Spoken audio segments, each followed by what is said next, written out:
Good morning, Pulse Clan. So here we'll just have a really short 5 or 10-minute moving sequence that you can do any of the mornings that you would like when we're asynchronous, when we're not meeting. And I've put a couple of videos in just so if you're feeling like you'd like a little bit more energy, ones that have a little bit more energy. This one's going to be pretty mellow, and I've got the wall behind me and my mat. I'm going to turn to the side and use the mat in that way, but we're just going to start really comfortably pressing the back against the wall. So go ahead and press the back and the head against the wall. And I have my legs crossed. You could have the legs out if you'd like to, but it's really up to you. I'm pressing my hips kind of down and away and my head against the wall. So what this is doing is it's giving me some feedback. The wall is going to give me some feedback about what's going on with my breath, where I'm breathing in my body. So go ahead and take 5 breaths. And don't really worry about the depth or whether it's more in the belly or the chest. Just starting to notice and get some feedback from the wall. The hips are nice and heavy.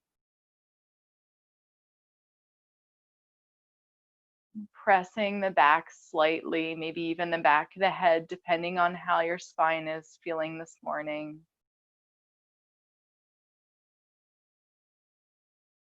Just noticing that pressure of the body against the wall and the breath.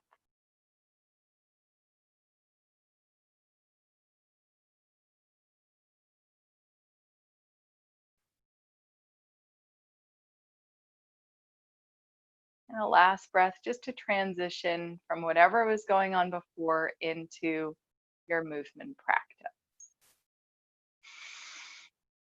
Maybe an audible sigh.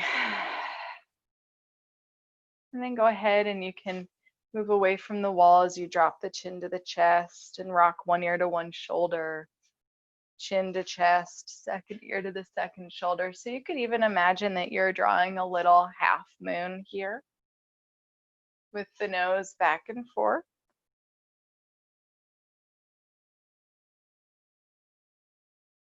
Letting that stretch along the neck. And eventually, let's turn these half moons into full circles. So if you're getting big creakety crunchity poppities, then make your circle a little bit smaller and then start to make it bigger again. And notice if one shoulder wants to kind of creep up, see if you can keep the shoulders soft and down and away. And then switch directions if you haven't already. Just 4 or 5 of these nice big neck rolls. Again, noticing if one side feels a little bit tighter than the other. Then go ahead and let the chin drop to the chest. So we're going to slide out to all fours. I'm going to turn to the side. Feel free to slide forward. And we're going to curl the toes under and move through some spinal undulations. So we're going to inhale and lift and exhale and curl under. See if you can start from the tailbone and then roll chin to chest. Trying to free up the spine and the low back. My toes are curled under just because I want a little bit of stretch at my ankle. But if it's not very comfortable for you, then you could flip the feet over. And just make sure that your knees are wide enough so your thighs aren't touching. Knees could be a little bit wider so you feel like you have a nice firm base.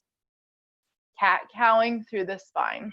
And then we're going to make this a little bit more dynamic, which means that we're going to inhale, stay in this little cow form, and then exhale, press back, and then reach the hips back. So a rock forward and back with our cat-cow, inhale and exhale.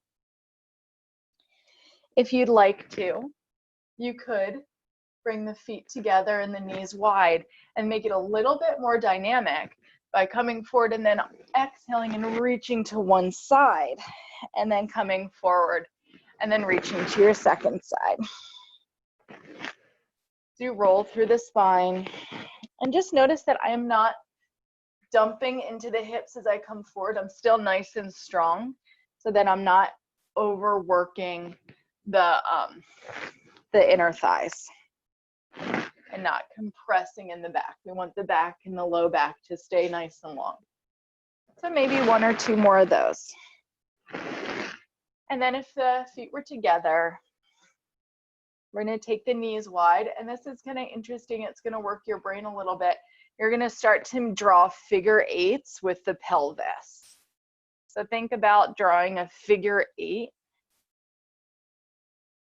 in one direction. And this will really free up anything that's compressed in the low back. I know from experience because I have a really I struggle with that compressed low back stuff. And then once you've gone maybe 4 times in one direction, you're going to unwind and go the other direction, which can feel really strange. You'll notice that my weight's shifting. So you can imagine that that's the tailbone that's drawing that figure 8.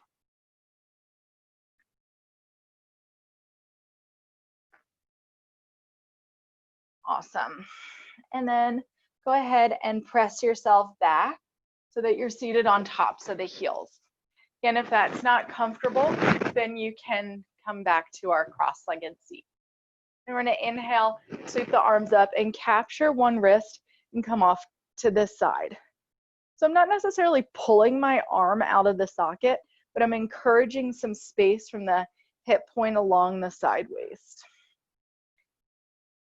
And I'm allowing the low half of my body to remain really heavy so I don't completely pour off to one side.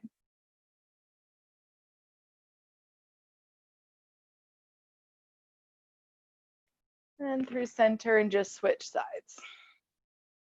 Head nice and heavy. You should be able to make some circles again with the nose so that we're not squinching the neck.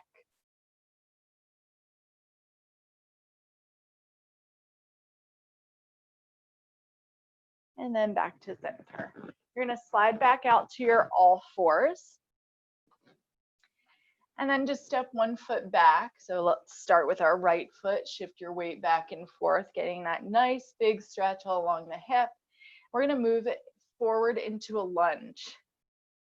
So to get there, you might want some blocks and it might take a couple of stutter steps, but you're going to step that right foot forward and press yourself up into a lunge. So some of the time we want to, again, kind of dump forward. For now, see if you can create these 90-degree angles with the legs. And then maybe reach the arms up. But we're going to bring the right arm to the inside, or whichever leg is in front, right arm, and you're going to press. So as if you're going to press as if you could press that leg off to the side, but then you're going to press back with the leg so that we're creating a lock in the body. Creating some dynamic tension, pour off to your right. A little bit more stretch in the side waist. Definitely should feel it on that left hip or that back hip. And then we're going to pour forward and move into a twist. So you'll plant the opposite arm and just twist the chest. And you could have the hand, I like to take my thumb and kind of press on that top thigh. I'm trying to get the whole torso to twist and the low half of the body to stay where it is. Again, enough movement in the neck, so if you need to look down or just up and down a couple of times, go right ahead. So this should be great work for the low back, the shoulders and the neck, opening in the chest. Maybe take that top arm up. Just remember that we're not trying to throw the shoulder back. If anything, the shoulders should be in one line rather than that top shoulder peeling back. It's more about opening the chest. And then unwind yourself, make your way back to the all fours. Just for a minute, if you liked that figure 8 with the tailbone, do that, or just sway the hips back and forth. Then we'll step the opposite leg. So that was our right leg we started with. Switch to the left. Then we'll step the left foot forward and repeat. Coming up to your low lunge. Again, See how I'm moving my low back? So my hip is over my knee, creating this nice 90-degree angle. And then my left hand presses into the inner left thigh and bring the right arm up. So it's easy to want to kind of like flop into this. Keep the tailbone long so you're getting the stretch on the front hip. Thinking about lifting up and out of the side waist. Again, it's about creating more space in the body. And again, we'll twist. So you'll come down and I'll just turn so I'm still facing you. We'll bring that right hand down, peel the left arm open, maybe hooking the left thumb into the hip. So if the ground feels too far away, that's where we use our blocks or books, which you should have a million of. And you can bring the ground up to you. It's not cheating, it's making it accessible, which is the point. And maybe move. And if you wanted to reach that top arm up, go ahead. Another inhale and exhale, and then it'll come back down. Bring the left knee back underneath, swivel the hips back and forth. So option number one is to slide the forearms forward and just let the head hang. Or option number two is to move into our downward facing dog for an inversion, just to get some blood flowing.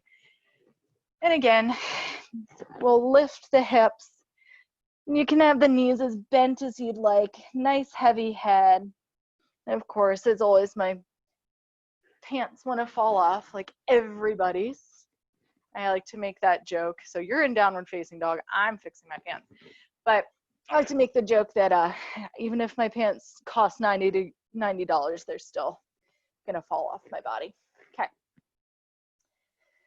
So laying the heels to sink, and you can pedal back and forth and just let the head be nice and heavy. If you're on your forearms, same idea. We're trying to get the head below the heart and stay for another 4 breaths. So nice deep inhale and exhale. Remember, it doesn't have to be pretty, but it should be functional. Another inhale and exhale. 2 more.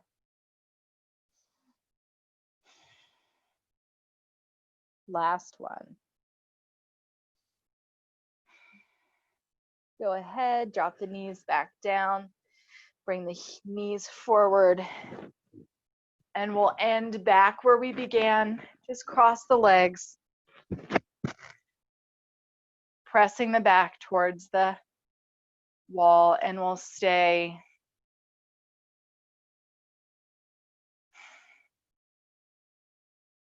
And feeling this breath for transition.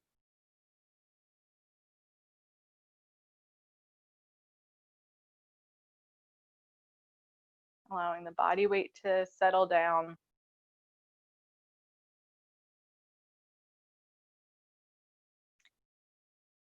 And you know how much time you have. So if you want to, you could stay here for another 5 or 10 breaths if you need a little bit more time, or